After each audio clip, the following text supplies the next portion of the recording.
On today's What's in the Box, Stworze.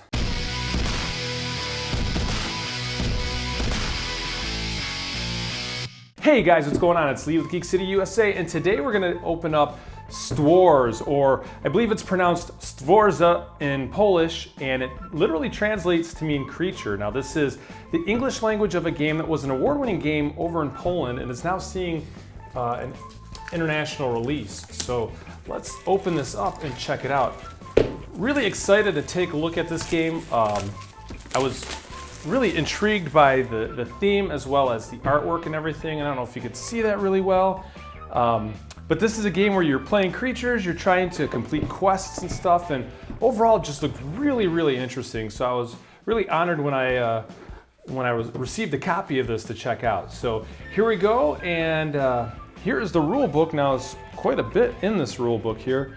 Cool art. I love the style on this. The art is really muted, or like the colors are really muted, and I really like the kind of, I don't know, the less is more feature of it. I think it looks really cool. But here we go, the contents, nice and graphical, mission cards and stuff. And here's the story. Now I would highly advise you, there is a cool video out on YouTube. Their channel actually shows it, where they narrate this, and it just sounds really cool. It's subtitled. It's in Polish, but it's subtitled, and it's definitely it gives you a cool vibe for the game. I think it's really neat. So, all right. So I like the layout here on this. Everything is really well spaced out. It's not crammed. One thing when a rule book is really crammed in, it kind of gets it can be taxing to read through. Although this seems like it would be overwhelming at first glance because there's so many pages. There's probably about 30 pages here, but there's not a lot on each page. So hopefully here it's going to be pretty easy to pick up. Moving the warrior and the mage, hunter lost children action, order of steps, examples of a round. Yeah, 35 pages, 36 if you count the back cover. This is cool. 2-player variant and a single-player variant challenge. And the supports, I can't remember if it was, does it say on this? Maybe it says on the back. Let's see if I could do this without losing everything. I just lost everything. 1 to 5 players. We lost some cards in the process. So, all right, so let's see here. There's the rules, and here we have the board. And again, the muted colors I just think is, I don't know, it's a cool vibe when it fits with the lore of the game. So you have the Wharf, Lake Redoon, I'm assuming, Silent Hills, the Berg, the Outskirts, the Wildwoods, Ravenswood, Dead Marshes. Cool. Oh, look at that. Art on the backside. I always think this is a cool touch. That is really neat looking. Really ominous and eerie creatures in the background. I think that when companies put art on the back of a board, I think it's a cool touch because it's completely unnecessary. It just kind of shows, you know, they have an eye for attention, I think. I've always been a fan of it. I know Sforza does it in a lot of his games. I think it's a nice look. Now here, this I thought was really cool when I was looking at this online. These tokens are all wooden. Look at that. They're nice. Whoops, I'm going to throw them all over the place. They're nice and printed. And look at those dice. Those are really cool custom dice. I don't know if it's just still 1 through 6. Yeah, 1 through 4, 5, 6. Looks like it's 1 through 6. I don't see a 3. There it is, 3. So again, kind of fitting with the somewhat creepy theme, or the creature theme. Well, as they roll very well. Look at that. I think the dice look really cool. Again, these wooden bits. I mean, you usually get a wooden bit, but the fact that these are just the way they're finished, I think it's a really cool, a really nice touch. And again, they're just going everywhere. And you get a good amount of bits in this. Really sharp there. So again, muted colors, real earthy. Let's see what else we have here. I'm gonna save the miniatures because miniatures are, everybody likes miniatures. So let's see what else we have here. Here's the cards. This is a location deck. Let's take it. Okay, first I have to smell these, and they smell good. All right, so let's take a look here. We have Winged Fury, Broken Tools, a King Stag. So it looks like there's Let Them Forever Lose Their Way in the Dark. Place 1 random influence token from the pool in any 3 villages. So I'm assuming this iconography will make pretty good sense as the game goes on. So these are the village cards. These are the different locations. Oh, cool. So whatever location, and there are multiples of the same. Yeah, cool. It's a neat way to do that. I mean, I guess you could do it with dice as well, maybe? I don't know. But again, I like the art on the cards. It matches the art on the boards. See the lake and the lake. Oh, there's a lot of cards with this. I'm just now realizing that. So here's another village deck, looks like. And we're gonna struggle with this. Let's pull it off camera maybe, so that way I don't sit here and try and open this for 10 minutes. I can edit it out. Maybe not, let's see. Can we get it? Can we get it? Ah, this thing's being a duba. All right, let me, okay.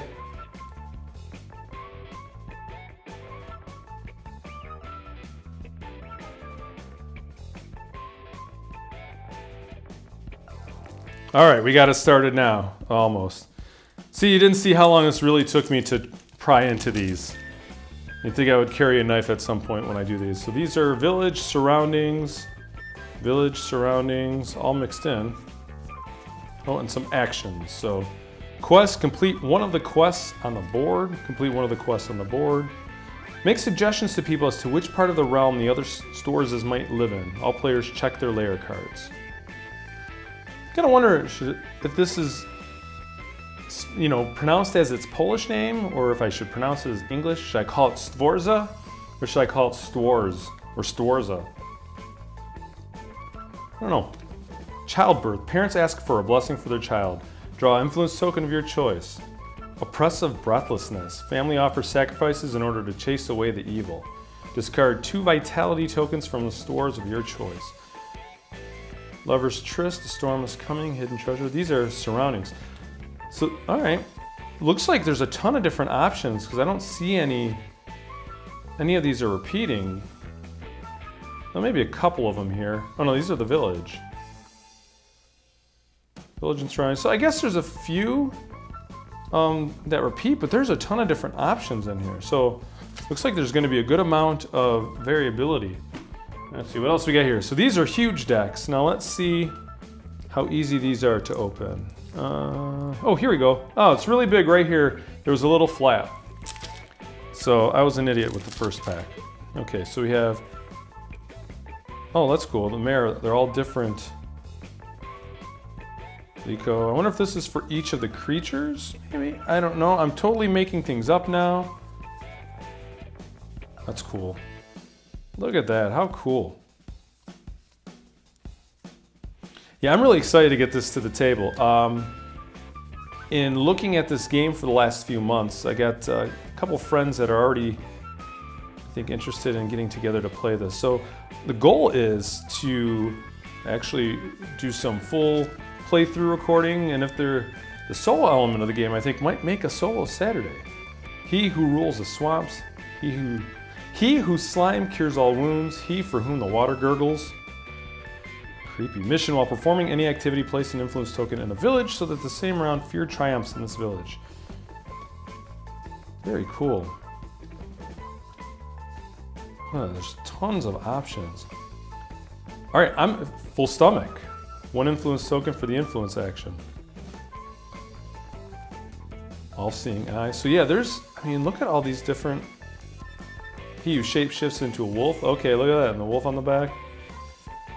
So again, there are a ton of options in this game. So I think there's going to be a good variability to this. All right, another deck of cards. Let's see, look at that. There's that. That's how you open a deck.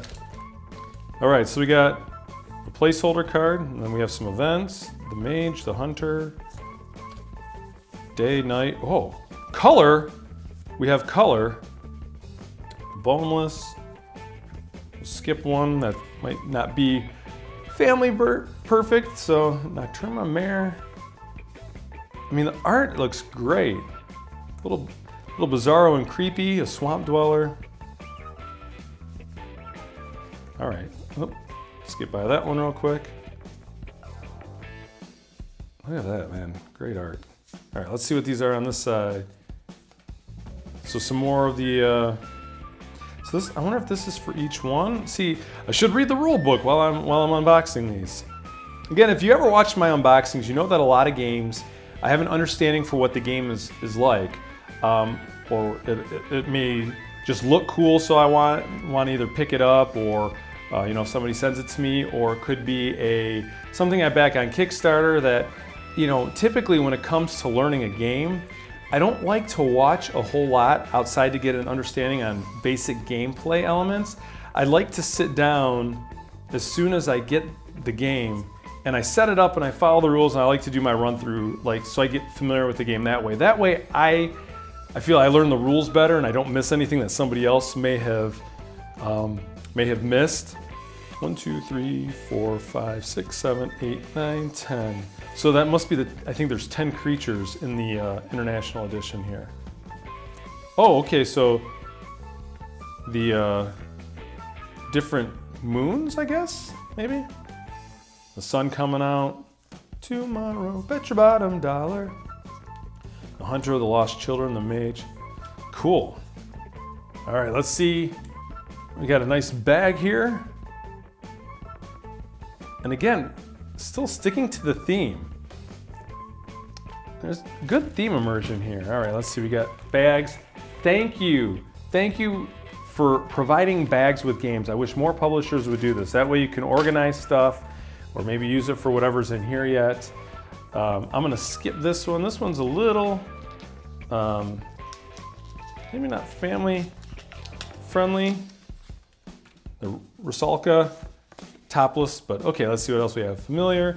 Now these are going to be each of the creatures, or the Stworze or Sforza.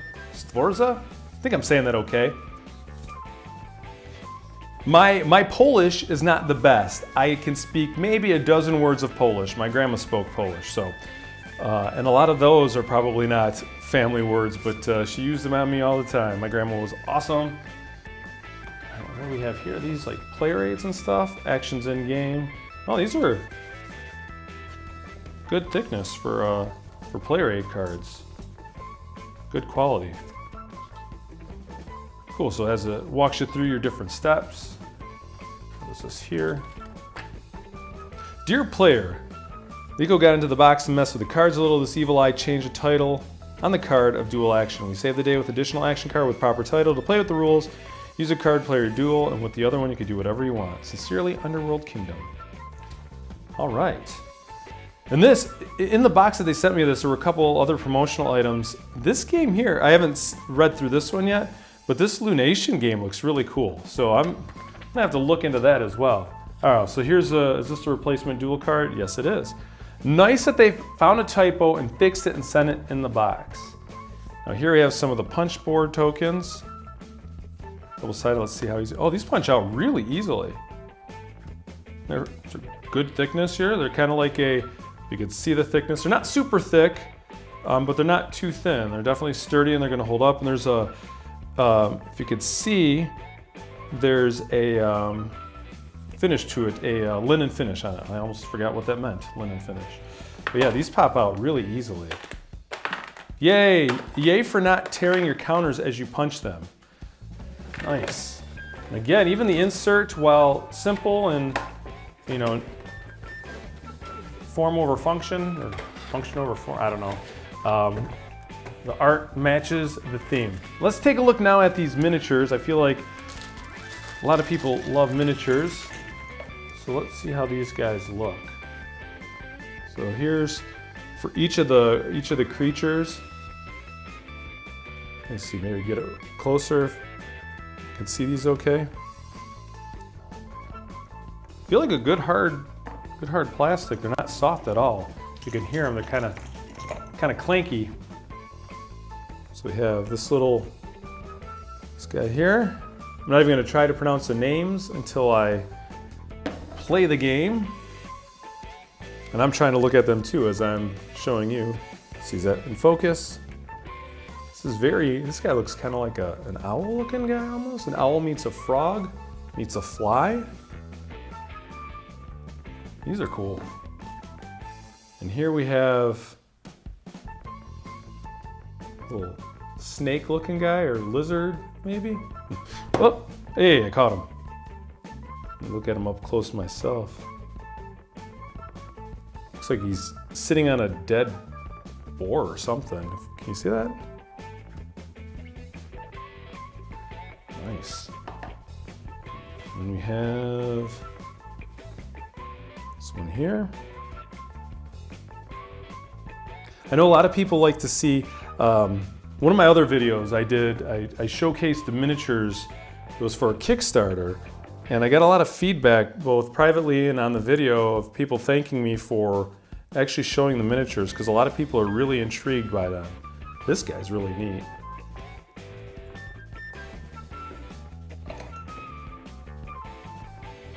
Oh. It's a little creepy. Can you see it okay? I don't know if that shows okay. Hopefully this comes across okay. And then we got a couple more. So it's 1, 2, 3, 4, 5, 6, 7, 8, 9. Yep, 10 of them. One for each creature. Looks very wolfish.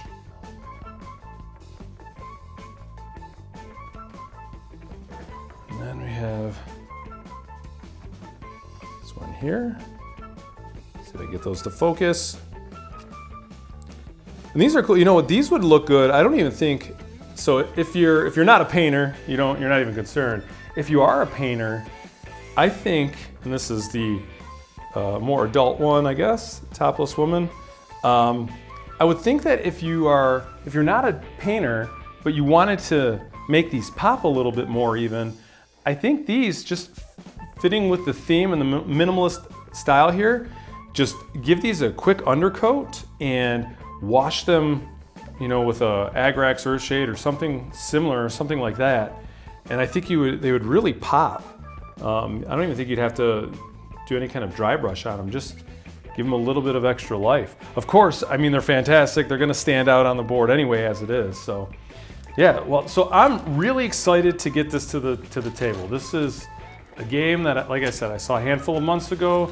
I was super excited, and I'm very, very honored to have received a copy to check out and review and play and everything. So again, this is Stworze, or Stworze creature. Put all this back in the box, or I could actually just do that later, so that way you guys don't have to watch me do that. But yeah, here you go. Enter the world of Slavic demons.